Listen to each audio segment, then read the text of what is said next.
Ինչպես ես կուտը կերամ և գնացի հասա Էրեբունի մոլ իմանա քիչ անց։ Նախ ասեմ, որ ամենից սկսվեց այնտեղից, որ ես իմ համար հանգստանը նստած էի, իմ համար Instagram-ը թերթում եւ վերեց, որ Էրեբունի մոլի պաշտոնական էջում post է տեղադրված, որ այսօր ժամը 6-ին լինելու է այդ փուչիկների թափման արարողությունը, ասենց ասած։ Եվ իհարկե նշված է, որ բոլորի համար ներսում լինելու են անակնկալներ, եւ ես հետաքրքրությունից ելնելով վազեցի միանգամից Էրեբունի մոլ։ Թե ես ինչ ջանքերով եմ հասել այնտեղ, դա միայն կիմանամ ես, ասեմ, որ ամեն ինչ ահավոր անտանելի էր, ամենասկզբից դեռ գոնե մի քիչ կարողանում էին վերահսկել անվտանգության աշխատակիցները,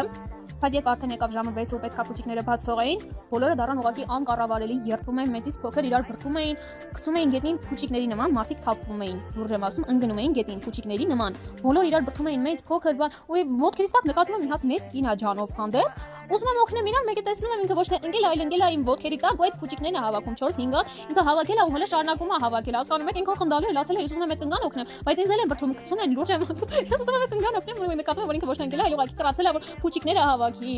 Փուչիկները թափվելուց հետո որոշեցի, որ պետքա փորձեմ այդտեղից արագ ինչքան հնարավոր է դուրս գալ։ Մի կերպ երդվում եմ, մենք մտել էինք արդեն խանութի մեջ, մարդիկ իրար բրդում էին եւ գցում էին խանութի մեջ, այդ կարգի անտանելի էր։ Ահա որ երդվում եմ։ Ու մի կերպ դուրս գալուց հետո ասեք ինչա լինում Ինայի հետ։ Պայթեցնում է փուչիկը եւ հասկանում է, որ այդ փուչիկները դատարկ են։ Հրաշք, ինչու եք խափում մեզ հարգելի Էրեբունի մոլ։